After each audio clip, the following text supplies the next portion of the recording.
The number of people displaced from Mosul has nearly reached 100,000, the UN's refugee agency says, following the Iraqi army's offensive to retake the city from ISIL.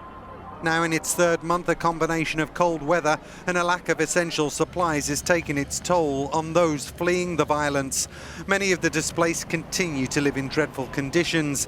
In this refugee camp near Mosul, some 8,000 families have arrived in the last few months, forced to make do with just 4 hours of electricity a day.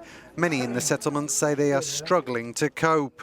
We're suffering due to the lack of gas. As you know, it's the winter. Gas is an absolute necessity inside the tent, especially since there hasn't been any for 2 days. The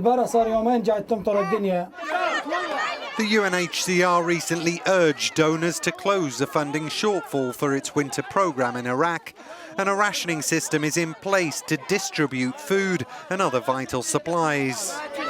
I'm a new arrival and the organisation distributes the aid according to food cards. Many displaced people who came before us have already received aid.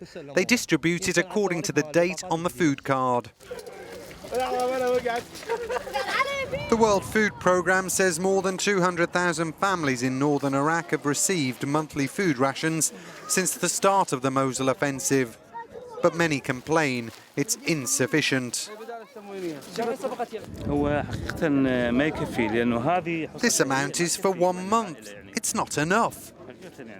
It's just enough for 3 or 4 people, but not for families. It's not enough for us, it's just for 3 people. There's no gas, and right now it's winter. If we bring 1 gallon of gas, it's not enough for us. It'll only last for 2 days. Despite the conditions faced by Mosul's displaced, there's even higher concern for those still stuck in the city. The UN estimates as many as 1 million people may still be inside Mosul without any access to humanitarian aid as food and medical supplies dwindle.